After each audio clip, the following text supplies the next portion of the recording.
महमूद शरीफ साहब, तस्लीम रहमानी जी, राष्ट्रीय अध्यक्ष डॉक्टर नाताब रहमान जी, और हमारे नेता जिन्होंने पता नहीं सभी लोग विश्वास करके एक आवाज, संघर्षशील आवाज,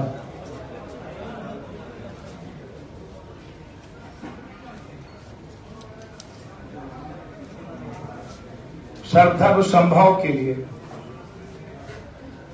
सामाजिक न्याय की आवाज के रूप में हम सब यहाँ करते हैं। जो हमारे अजीज भाई चंद्रशेखर आजाद जी ने जो विश्वास व्यक्त किया है, जो राष्ट्रीय अध्यक्ष हैं आजाद समाज पार्टी के, हमारे महासचिव एसडीपीआई के सफरुद्दीन साहब, बिहार लोक निर्माण दल के राजकुमार चौहान साहब, मथन जी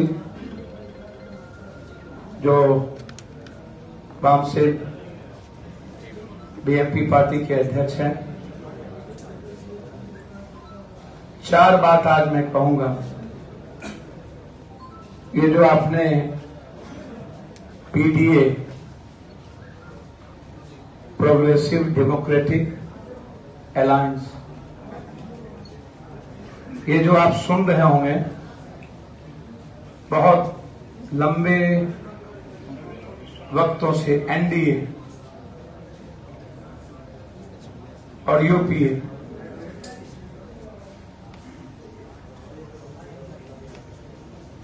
वह दो दल, दो गठबंधन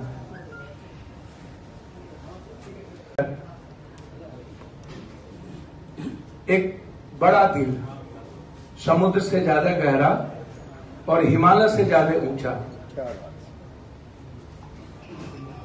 और हम सब की जो विचारधारा है वो विचारधारा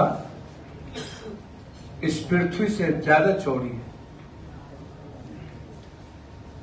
हर परिस्थितियों में दो बार इस गठबंधन ने निर्णय लिया है, और बातें आपको कॉमन मिनिमम प्रोग्राम आपको हम 2 दिन के अंदर, आज था एक गठबंधन जो बार बार यह हो रहा था कि बिहार बदलना चाहती है, लेकिन कोई संकल्प के साथ विकल्प नहीं मिलता है। विकल्प है एक नहीं, बड़ा विकल्प है। हम अब खुद ही अपमानित हो रही है, कांग्रेस की आदत हो गई है अपमान होना। हमने कई बार कहा कि आइए स्वागत करेंगे। हमने लगातार, नीतीश कुमार जी आप किसको छोड़ते हैं? आपने उपेंद्र कुशवाहा को लात मारी, आप भगवान कुशवाहा को लात मारी, आप शकुनी चौधरी को लात मारी, आप नागमणि को लात मारी। आप कहते तो हैं कि कुशवाहा हमारी बपोती है, कुशवाहा समाज के भीतर क्या नेतृत्व करने की क्षमता नहीं है? क्या उसके भीतर एक लीडरशिप नहीं है? यही हाल महागठबंधन में। आपको उपेंद्र कुशवाहा जी क्यों पसंद नहीं आए? 2 मुद्दा था जीतन राम मांझी, उपेंद्र कुशवाहा जी का, कि आप मुख्यमंत्री का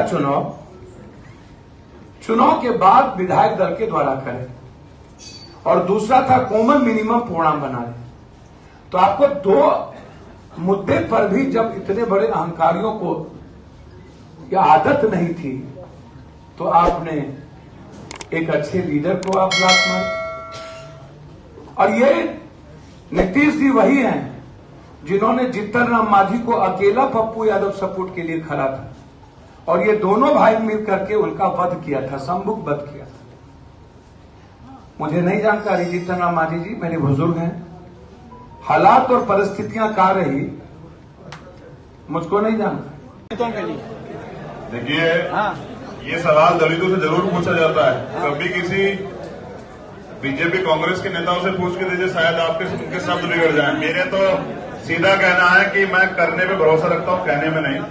पहली बात तो जैसा पप्पू जी ने कहा कि हम दिल बड़ा करके सबको आमंत्रण देते हैं कि सब आए, अगर बात बिहार बचाने की, और अगर अपनी व्यक्तिगत कुर्सी आगे बढ़ाने की या उसको बचाने की बात है तो फिर चाहे अपने बारे में सोचें।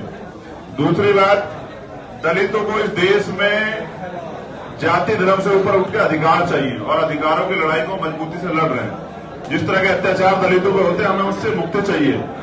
और हमारा मुद्दा आरक्षण का, जो सिर्फ दलितों के लिए नहीं, SC, ST, OBC और माइनॉरिटी के लिए भी जातिगत जनगणना हो और संख्या के आधार पर आरक्षण घोषित हो, जिससे कि दलित भी इस देश में सम्मान का जीवन जो है यापन कर सके।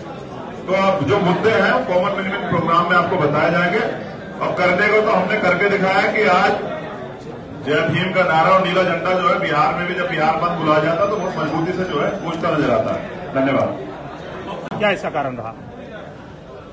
उत्तर प्रदेश से बिहार पर अपना फोकस बढ़ाया। देखिए, सिर्फ उत्तर प्रदेश ही नहीं, पूरे देश में जहां भी परेशानी होगी और जहां भी न्याय, सामाजिक न्याय की, परिवर्तन की लड़ाई लड़ी जाएगी, वहां चंद्रशेखर हमेशा ही रहते हैं। कल मैं उत्तर प्रदेश में था, आज मैं यहां हूं। मैं दिल्ली में अक्सर रहता हूं।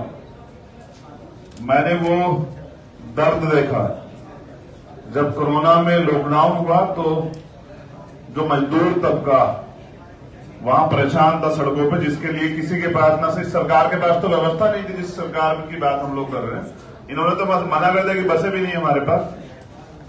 वो तड़प रहे थे रोटी के लिए, छत के लिए, घर आने के लिए, अपने बच्चों के पास पहुंचने के लिए। उनका हमराई कोई नहीं था। मुझे एक व्यक्ति नजर आ रहा था बिहार में जो उनकी मदद कर रहा था। ये सामाजिक लोगों का गठबंधन है जिनके दिलों में दर्द है, जो बिहार को वास्तविकता में परिवर्तन की ओर ले जाना चाहते हैं। मैं यहां इसलिए हूं कि ये और बड़ा हो, क्योंकि मेरा काम जोड़ना। मैं इसे और बड़ा करूंगा जिससे कि हम यहां सांप्रदायिक ताकतों को रोक सकें, जो राष्ट्र के नाम पे, धर्म के नाम पे हमेशा चलते हैं, उनको रोक सकें। तो मैं यहां इसलिए हूं कि हम लोग बिहार को मजबूत बिहार बना सके, खुशहाल बिहार बना सके। जो तमाम समस्याएं हैं यहां और हमारे एजेंडे हैं, हम अपने एजेंडों की वजह से यहां, बहुजन समाज की वजह से यहां हैं। हम यहां इसलिए हैं कि शोषित वंचित समाज के लोगों को उनके अधिकार मिले। जो लोग अहंकार में, हमने सभी लोगों ने निमंत्रण भेजा है और हमने पहल की थी। मैंने खुद कहा था कि भाजपा को रोकने के लिए किसी की मदद लेनी पड़े या किसी को मदद देनी पड़े। कुछ लोग अहंकार में बैठे हैं, उनको नहीं पता कि जनता नेता तय करती है।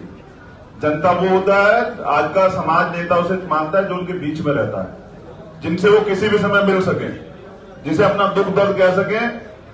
और वीआईपी सिक्योरिटी वाले मुझे नहीं लगता है कि गरीबों की आवाज को सुन पाए। धन्यवाद। लेकिन चंद्रशेखर जी, एक सवाल कि आप जहां जहां जाते हैं वहां जातीय संघर्ष होते हैं। वहां जाता हूं जहां जाति के नाम से हमारे लोगों पर अत्याचार किया जाता है। मैं कल गया था हाथरस, आप बयां कर पाएंगे, आर भारत में तो नहीं लिखा है। एक बच्ची की जीभ काट ली गई, उसका रेप हुआ, उसके दोनों हाथ पैर तोड़ दी गए, उसकी रीढ़ की हड्डी फ्रैक्चर कर दी गई। वो 14 दिन से हॉस्पिटल में है, न किसी महिला आयोग ने संज्ञान लिया। कल मेरे जाने के बाद कम से कम मैं इसलिए चला जाता हूं कि न्यूज वाले जो संज्ञान लेते हैं, अपराधियों को सजा मिलना जो है आसान हो जाता है। मैं जहां जाता हूं इसलिए जाता हूं कि इस देश में रहने वाले 19-20% दलितों की भी कहीं बात हो जाए। मैं यहां भी इसलिए हूं कि मैंने इनसे वादा लिया है कि यहां भी जातीय अत्याचार पे हम लोग पाबंदी लगाएंगे। मेरी सबसे पहली मांग यही है कि अगर यहां किसी भी अत्याचार तो किसी पे भी नहीं होना चाहिए। अगर जिस वर्ग से मैं आता हूं, दलित समाज, किसी जाति पे अत्याचार होगा, किसी मुसलमान पे, बैकवर्ड किसी भाई पे, किसी महिला पे अत्याचार होगा, तो हम लोग एसी के कमरों में नहीं सोएंगे, सड़क पे निकल के जवाब देंगे। और हम लोग सत्ता में होंगे तो ऐसा दिन नहीं आएगा। धन्यवाद।